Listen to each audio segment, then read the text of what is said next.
Amis des QDN, bonjour. Alors je sais que j'ai fait un QDN il n'y a pas longtemps, mais là je pense que ça valait le coup d'en faire un QDN focus, parce que j'ai trouvé quelque chose de pas très fréquent, enfin qu'on trouve pas forcément facilement, et surtout au prix où je l'ai trouvé, et qui ma foi me semble assez sympa. Je vous ai déjà parlé X fois des connectiques haute fréquence, et en particulier d'une qui, c'est vrai, est quand même très souvent utilisée, à savoir la SMA, genre de connecteur ici, hein, voilà, comme ça, qui se visse. Donc quand on veut mettre un connecteur SMA, bah, c'est très facile, hein, il suffit de le visser comme ça. Mais comme tout ce qui se visse, la vraie question qui peut se poser, c'est comment le serrer et le serrer correctement. Et ça, c'est pas forcément facile. Parce que c'est comme d'habitude, si on le serre pas assez, bah, notamment avec des vibrations et autres, on va dire ça va pas le faire. Et si on le serre trop, on risque de le casser ou au moins de l'endommager. Ou enfin voilà. Dans tout système comme ça avec un filetage, eh ben, il y a des normes en fait qui définissent le couple de serrage, je veux dire optimum, ou un ou même plusieurs hein, selon les utilisations. Et le problème, c'est que de faire ça à la main et comme ça, on va dire un petit peu au feeling. Bah, ça donne une vague idée avec l'expérience, mais enfin, c'est quand même pas top. La bonne façon de faire ça de façon, on va dire, fiable, c'est d'utiliser des clés dynanométriques. J'en ai trouvé une sur eBay et j'ai été surpris parce qu'elle est de très bonne qualité et à un prix tout à fait abordable, hein, c'est dans les 16 euros, je crois, ou quelque chose comme ça. Alors voilà comment ça se présente. Voilà, on voit que c'est quelque chose qui est en métal avec un corps qui, a priori, je sais pas en quoi c'est. Je pense que c'est de l'alu, mais j'en suis pas sûr. Et qui a ce système-là de réglage grâce à cette vis, mais enfin elle est livrée calibrée, hein, donc pour moi il ne faut surtout pas y toucher, et qui, comme on le voit, quand on dépasse le couple maximum, et ben voilà, tout simplement se débraye. À ce moment-là, ça devient d'une facilité déconcertante. J'ai plus qu'à mettre la clé comme ça et serrer jusqu'au moment, comme on voit, comme ça où elle se plie, et ça m'assure que le couple est correct.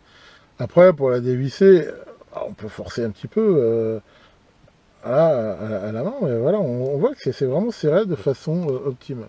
Alors, c'est livré même avec un certificat de calibration et une notice.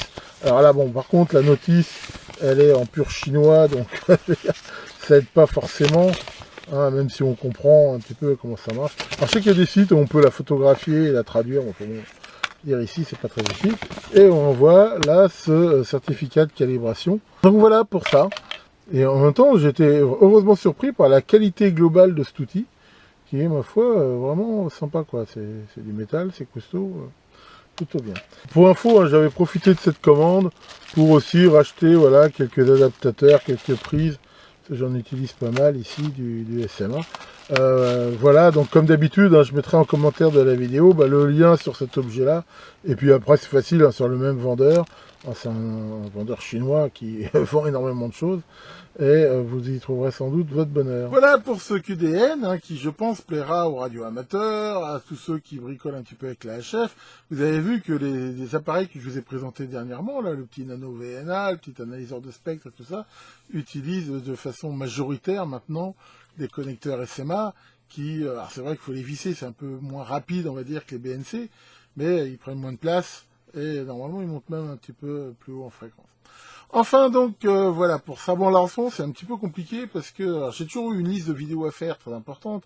Dans cette grande liste, j'ai une sorte de sous-liste de vidéos à faire rapidement et là, je veux dire, elle est vraiment très remplie. Bon, enfin bon, après tout, il n'y a pas le feu au lac, je prends dans l'ordre. Pour ceux que ça intéresse, je rappelle que demain soir, à 21 h, je ferai un live sur YouTube où j'aurai encore une fois le plaisir d'échanger avec vous.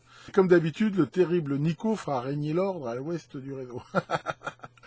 Tiens, Maurice, qu'est-ce qu'il fait, Maurice? T'as inventé un nouveau jeu. Ah ouais, c'est quoi ton jeu?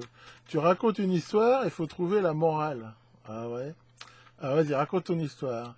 C'est une mouche qui se pose sur une vache, et elle essaye de l'écraser avec sa queue, et elle la rate. La mouche se pose à un autre endroit, elle essaye encore de l'écraser avec sa queue, et elle la rate. Et puis la mouche se pose sur le museau de la vache, et là, hop, elle la chope avec la langue. Ouais, et il faut trouver une morale à ça? Bah, je sais pas, non, c'est quoi la morale? Si tu n'y arrives pas avec la queue, fais-le avec ta langue. Bon, ça vient vraiment de pire en pire. Bon, avec ça, moi j'ai encore plein de trucs à faire ce soir. Que le grand cric vous croque, et à très bientôt pour de nouvelles vidéos.